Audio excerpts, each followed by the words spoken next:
This is Southern Cross News with Joe Palmer. Good evening, everyone. The Premier has held talks with Defence Industry Minister Christopher Pyne over Tasmania's future in the sector. Discussions could have been frosty following accusations the state has put millions of dollars in defence spending at risk by failing to combine resources. Words of optimism. The largest build-up of our military capability in peacetime. Soured with a clear warning, Christopher Pyne claims the state could miss out on its slice of the $200 billion defence pie unless resources are pulled together. Coordinate that capability into something that can be sold as an entire package. What we have is spread far and wide. Manufacturing heavyweights on the northwest, the Australian Maritime College in the north, and research facilities in the south. You know, we're seeing in states like Victoria, obviously South Australia, they have a very well organised defence industry with the full backing of their state governments, and they're going after these big contracts. The state government has tried in the past. In August, Bernie's bid to build more than 200 military vehicles was rejected. We have the skills, we have the expertise. It's now a case of getting the right strategy for other contracts. I can't put a percentage to a decimal point on how much Tasmania will receive. They'll receive whatever they are capable of supplying. As for the AMC, the government promises its role is safe, despite a new naval college being announced for Adelaide. The difference being the AMC does research, while the new facility gets workers trained to put together the new machines. It's a huge task. The AMC can certainly help with those higher level courses. How can you guarantee that the AMC won't be cannibalised? What the federal government, and indeed we believe, are more opportunities for the AMC to see. Tom Johnson, Southern Cross News. The salmon saga continues tonight. The EPA just advising that it has rejected a proposal from TasSal to dredge waste in Macquarie Harbour. Just hours earlier, Huon Aquaculture said it would take legal action against TasSal over the issue. The state salmon industry is suffering another blow tonight. TasSal defending its proposal to the EPA to experiment with vacuuming fish waste out of Macquarie Harbour, one which has since been slammed down. It's more like a pool kind of vacuum. It's very innovative technology. It doesn't create a plume. And actually all we were looking at to do was a trial when we were actually going to collect all the waste and all the water. So it was all going to be contained, very small amount. It's going to resuspend bacteria, tons of faeces into the water column. Oxygen levels in the middle of the harbour are already incredibly low. The risks are a mass fish kill. The risks are faeces and disease being spread to adjacent leases, being spread to the Wilderness World Heritage Area. Huon Aquaculture earlier questioning why the trial has to take place in that area where it also has salmon pens. And actually compromise the fish, let alone what damage that could do to the sediments underneath the pens and in the base of Macquarie Harbour. TasSal stands firm in saying it's doing the right thing, being responsible, and that the equipment it would have used should the EPA approved its proposal is innovative, world-class waste removal technology. And we think that Huon Aquaculture is being quite alarmist about it. If you've overstocked a lease and you've created a problem, the world standard is to allow fallowing and Mother Nature to actually repair the site, which will happen. But that comes at a commercial cost. It means you can't stock it. It means you can't put fish there. In a statement released after 5 o'clock tonight, the EPA Director, Wes Ford, says he has advised TasSal that the trial should not proceed, given the uncertainty of the technique and unknown potential impacts on the harbour. Louise Hedger, Southern Cross News. Back home, and a 20-year-old man has been sentenced to 7 years in prison for the manslaughter of his best mate. DJ File appearing in the Hobart Supreme Court this morning. Cuffed and flanked by 2 police officers, DJ File leaves the Hobart Supreme Court after learning his fate. During sentencing, Justice Escort recapped the events leading up to the fatal stabbing of File's best mate Zachary Hyde on Ford Road, Pontville, May 22nd of last year. An alcohol-fuelled fight which turned ugly, File stabbing his best mate in the upper leg, puncturing a major artery, leading to 20-year-old Mr Hyde's death at the Royal Hobart Hospital soon after. Defence told the court of of File's troubled childhood, exposed to a life of drugs and violence from a young age. A letter was also presented which detailed his remorse for the loss of his close friend and the realisation of the long-term impact on the victim's family. The court also heard when File learned his best mate had died, he wanted to then take his own life in order to be with him. In handing down his sentence, Justice Escourt said the killing was senseless, but not the most serious incidents of manslaughter, saying File would spend 7 years in prison, backdated to his arrest in May last year. File's girlfriend and family sobbing in the docks and later shouting "I love you" as he was taken away by police. The 20-year-old will be eligible for parole in 2019. Meanwhile, 40-year-old William Henry Richardson also appeared for sentencing today after a jury found him guilty of inflicting grievous bodily harm on his wife with an axe in March last year. The court heard Richardson and his wife had had a troubled relationship and that she'd taken family violence action against him when he attacked her after bumping into each other by chance at the Shoreline Plaza. The court heard Mr. Richardson immediately purchased an axe and then attacked her, inflicting 5 blows to her head and her body. The prosecution told the court Richardson's former wife and his children were still struggling emotionally and physically. Justice Escourt sentenced Richardson to 7 years prison with a non-parole period of 4.5. Jessie Gilmore, Southern Cross News. The Mayfield man accused of murdering Tyson Timothy Clark Robertson and burying him in his backyard will spend at least the next 27 days behind bars before entering his plea. Ian Rosewall appeared briefly via video link to the Launceston Magistrates Court this morning. He'd been due to enter a plea to the murder charge, but his lawyer requested an adjournment. Rosewall will next appear on May 30. Those who rape victims under the age of 17 could soon face a minimum mandatory sentence of 4 years in prison. The state government introduced its new minimum mandatory sentences bill for serious sexual offences against children in Parliament today, but it's already getting mixed reactions. It's important for our community members to know that our government and our communities feel quite strongly that sexual assault of any form, especially against children, is not okay, and the systems around that support that opinion. The mandatory sentencing creates enormous delays in courts. It makes it more likely that matters will go to trial, and that can have a really detrimental effect on victims as well as the system generally.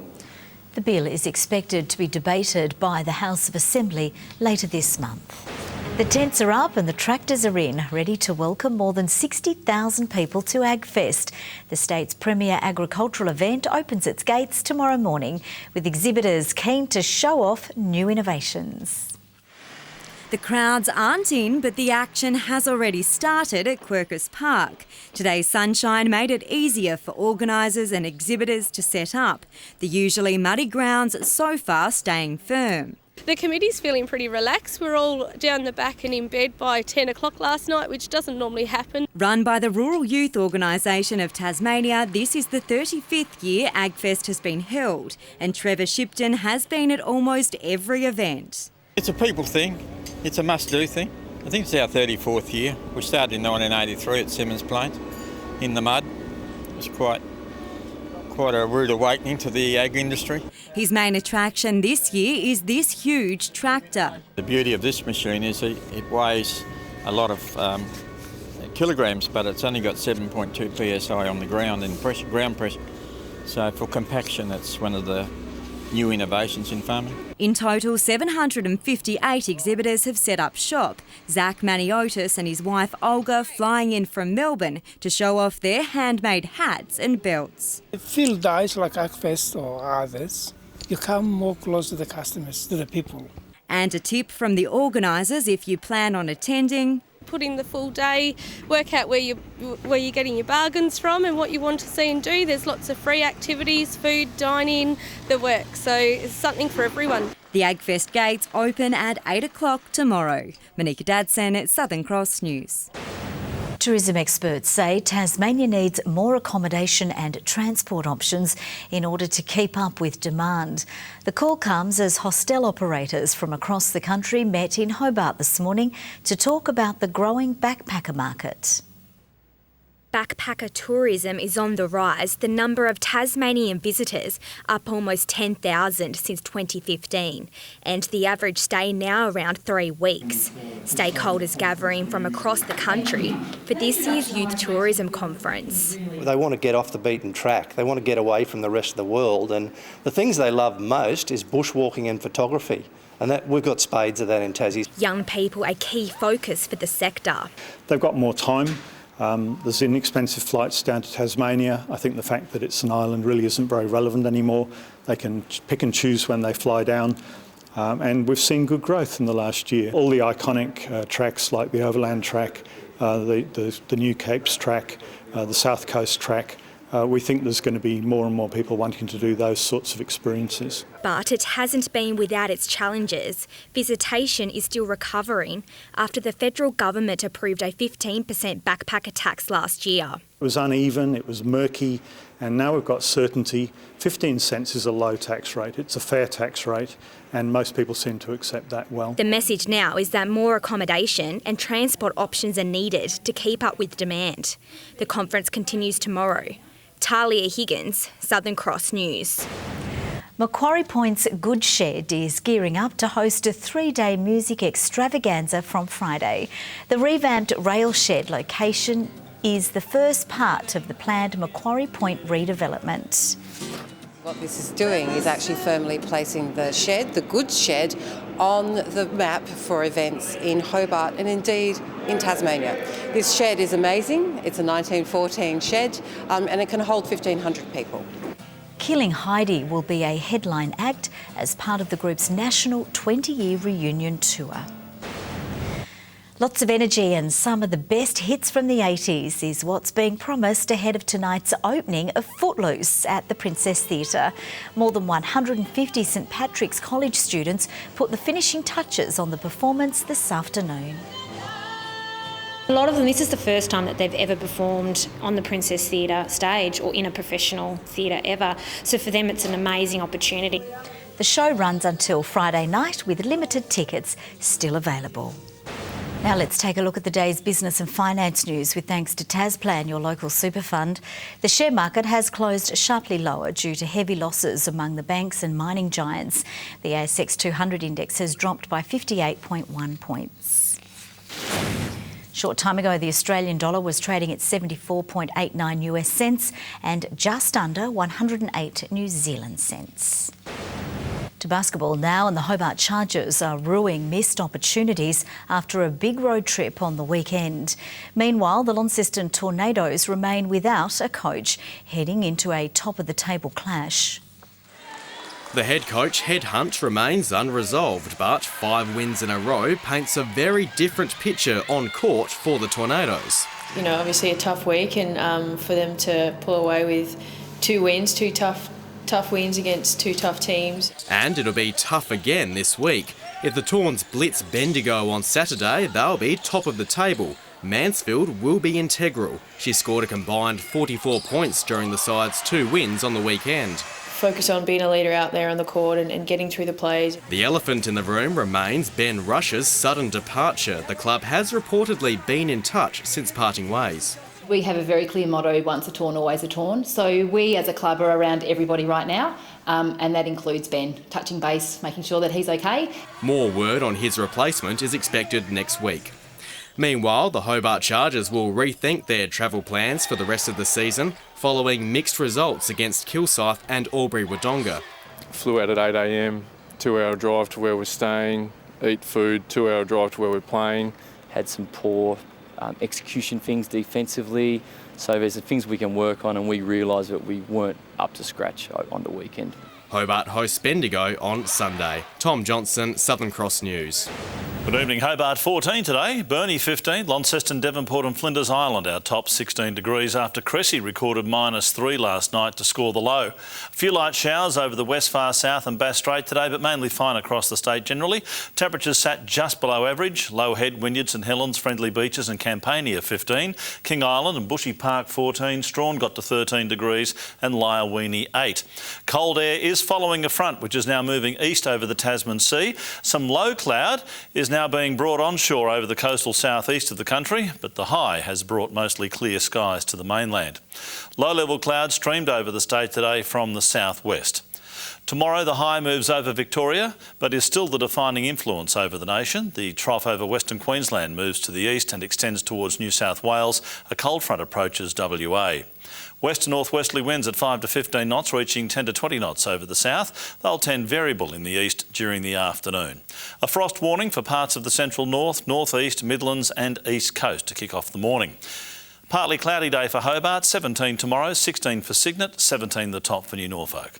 Launceston, an early frost, partly cloudy, 16 the maximum, 16 for Devonport, early frost 2 for Campbelltown and 15 later on. For Burnie, a possible shower, 16, showery for Strawn and Smithton, 15 and 16 degrees. For St Helens tomorrow, mostly sunny and 17, warming up to 18 for Swansea, -1 for Fingal, a morning frost and 17 the maximum. On Friday, fine apart from showers over the north and west. Showers developing over the north and west on Saturday, extending statewide during the day, snow on the higher peaks. And on Sunday, more highland snow with showers over the west, far south and Bass Strait Islands. 24 in Perth tomorrow, sunny for Adelaide, Melbourne, Alice Springs and Darwin. Morning fog and frost for Canberra, a possible shower for Sydney and Brisbane. Mostly clear in Hobart, it's 9 right now, clear 2 in Launceston, 8 degrees, Devonport clear and 9. Plenty of things happening, Joe. We've got AgFest coming up, Blunston Arena, North Melbourne taking on Adelaide. I'll have a brand new outfit for you Friday night. Oh, good grief, I can hardly wait. Thank you very much, Merv. That's all from the news team for now. We'll see you throughout the evening with updates, but thanks for your company. Good night.